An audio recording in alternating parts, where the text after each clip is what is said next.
নমস্কাৰ knowledge hub YouTube চেনেলৰ এটা নতুন ভিডিঅ'লৈ সকলোকে স্বাগতম জনাইছোঁ। আমি আহি থকা আসাম পুলিচ আৰু ADREৰ দৰে বিভিন্ন প্ৰতিযোগিতামূলক পৰীক্ষাসমূহৰ বাবে কিছুমান গুৰুত্বপূৰ্ণ প্ৰশ্নোত্তৰ আলোচনা কৰিম। আজি আমি আলোচনা কৰিবলৈ লোৱা বিষয়টো হৈছে অসমৰ ৰাষ্ট্ৰীয় উদ্যান নেশ্যনেল পাৰ্কছ অফ আসাম।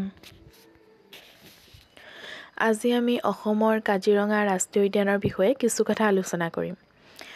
অসমৰ প্ৰথম ৰাষ্ট্ৰীয় উদ্যান কাজিৰঙা 1974 চনৰ 2 জানুৱাৰীৰ পৰাই ৰাষ্ট্ৰীয় উদ্যানৰ স্বীকৃতি লাভ কৰে।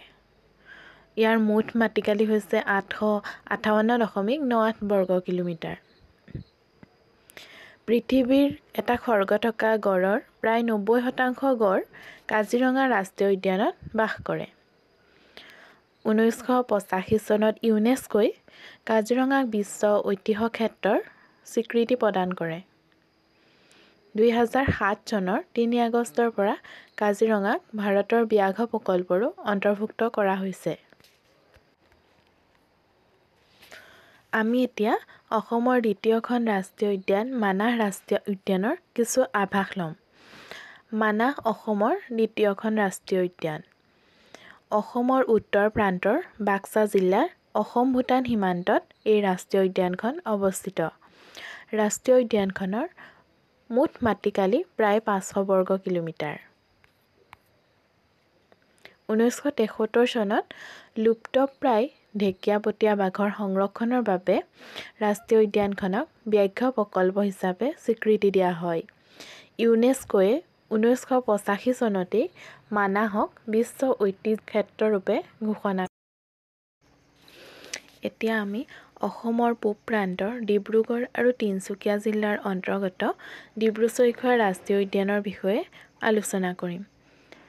ডিব্ৰু-চৈখোৱা ৰাষ্ট্ৰীয় উদ্যান হৈছে এখন জৈৱমণ্ডল সংৰক্ষিত বনাঞ্চল। 340 বৰ্গ কিলোমিটাৰ মাটিকালিৰে ডিব্ৰু-চৈখোৱা বনাঞ্চলক অসম চৰকাৰে অভয়াৰণ্য হিচাপে ঘোষণা কৰে। 1995 চনত এই বনাঞ্চলক জৈৱমণ্ডল সংৰক্ষিত বনাঞ্চল হিচাপে স্বীকৃতি প্ৰদান কৰা হয় আৰু 1999 চনৰ 9 মাৰ্চত কেন্দ্ৰীয় চৰকাৰে এই বনাঞ্চলক ৰাষ্ট্ৰীয় উদ্যান ৰূপে ঘোষণা কৰে। এতিয়া আমি অসমৰ ব্ৰহ্মপুত্ৰ নদীৰ উত্তৰে দৰং আৰু শোণিতপুৰ জিলাত অৱস্থিত আন এখন ৰাষ্ট্ৰীয় উদ্যান ওৰাং ৰাষ্ট্ৰীয় উদ্যানৰ বিষয়ে কিছু কথা আলোচনা কৰোঁ। ইয়াৰ মুঠ মাটিকালি হৈছে 78.81 বৰ্গ কিলোমিটাৰ। 1985 চনত ওৰাঙক অভয়াৰণ্য আৰু 1999 চনৰ 13 এপ্ৰিলত ওৰাঙক ৰাষ্ট্ৰীয় উদ্যান হিচাপে স্বীকৃতি দিয়া হয়। আৰু কাজিৰঙা ৰাষ্ট্ৰীয় উদ্যানৰ দৰে ওৰাং ৰাষ্ট্ৰীয় উদ্যানতো এশিঙীয়া গড় থকাৰ বাবে ইয়াক মিনি কাজিৰঙা বুলিও আখ্যা দিয়া হয়। এই ৰাষ্ট্ৰীয় উদ্যানখন জৈৱ বৈচিত্ৰ্যৰ ক্ষেত্ৰত খুবেই চহকী। ইয়াত অনেক প্ৰজাতিৰ উদ্ভিদ আৰু জীৱ-জন্তু দেখিবলৈ পোৱা যায়।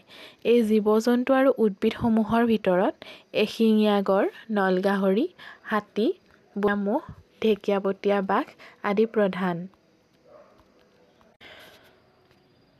নামেৰি ৰাষ্ট্ৰীয় উদ্যান শোণিতপুৰ জিলাত অৱস্থিত অসমৰ এখন ৰাষ্ট্ৰীয় উদ্যান হৈছে নামেৰি।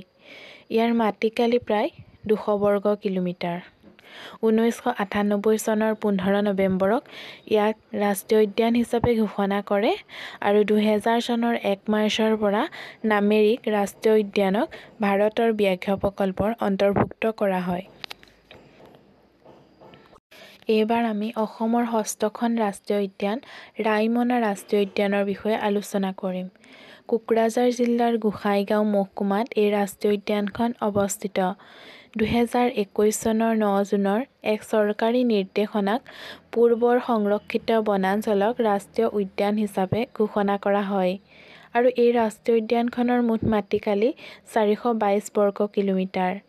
ৰাইমনা ৰাষ্ট্ৰীয় উদ্যানত সোণালী বান্দৰৰ উপৰিও বাঘ, হাতী, নাহৰ ফুটুকী, গুদ্ধা ফুটুকী, বাঘ, মেথোন, বনৰীয়া ম'হ, ফুটুকী হৰিণ, ধনেশ পক্ষী আৰু 150 বিধতকৈও অধিক প্ৰজাতিৰ পখিলা আৰু 170 বিধ প্ৰজাতিৰ চৰাই আৰু 380 বিধ প্ৰজাতিৰ বিভিন্ন উদ্ভিদ আৰু পোৱা যায়। এতিয়া আমি দিহিং পাটকাই ৰাষ্ট্ৰীয় উদ্যানৰ বিষয়ে আলোচনা কৰিম। ডিব্ৰুগড় আৰু তিনিচুকীয়া জিলা বিস্তৃত হৈ থকা এই ৰাষ্ট্ৰীয় উদ্যানখনে অসমৰ 3খন জিলা তিনিচুকীয়া, ডিব্ৰুগড় আৰু শিৱসাগৰৰ প্ৰায় 234 বৰ্গ কিলোমিটাৰ আগুৰি আছে।